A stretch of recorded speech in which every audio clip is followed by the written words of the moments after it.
CI కారంపూడిలో ఒక tea stall దగ్గరికి వెళ్ళి పిస్టల్ తీసి బెదిరిస్తే ఆ విషయాన్ని ఎలక్షన్ కమిషన్ దృష్టిలో ఉండి వాళ్ళు ట్రాన్స్ఫర్ చేస్తే అతని కులం గురించి తీస్తాడు.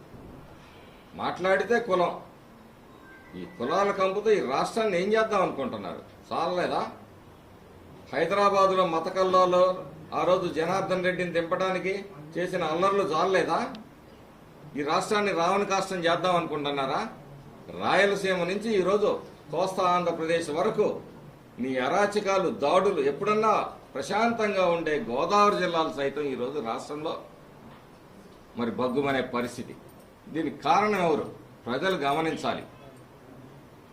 ఏ కులాన్ని ఉద్ధరించలేదు ఈ వైసీపీ పార్టీ. ఈ యువజన శ్రామిక రైతు పార్టీ అని చెప్పుకున్న యువతకేం చేశావు?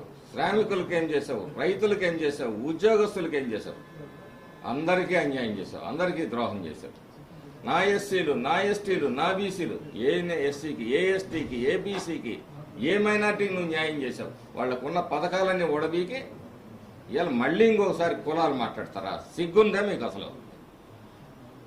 ఈ సిట్టు విచారణలో ఉన్నటువంటి అధికారులు మొత్తం ఏసీబీకి చెందినవాడు. వీరంతా గతంలో ఈ టీడీపీ నేతలు కానీ కార్యకర్తలు కానీ టార్గెట్ చేసి చిట్ట చివరికి సిట్ పేరుతో చంద్రబాబు వాళ్ళని కూడా అరెస్ట్ చేసి చాలా తీవ్ర ఇబ్బందులు పెట్టారు.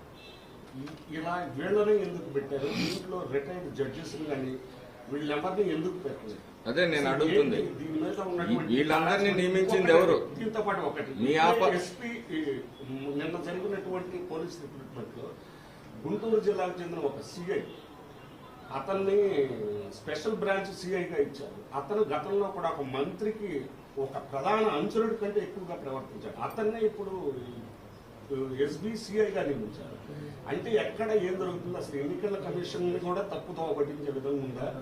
ఏం జరుగుతుంది? ఈ మొత్తం కూడా చీఫ్ సెక్రటరీ కన్సర్న్లో నడుస్తా ఉంది. ఈ రోజు కూడా అదే చీఫ్ సెక్రటరీ ఈ రోజు కూడా కంటిన్యూ అవుతా ఉన్నాడు. రాజేంద్రనాథ్ రెడ్డి గారు డీజీపీగా మారొచ్చేమో కానీ తర్వాత డీజీపీ అపాయింట్మెంట్ లో కూడా వీళ్ళ హస్తమే కదా. ఈయన ప్రపోజ్ చేసిన వాళ్ళు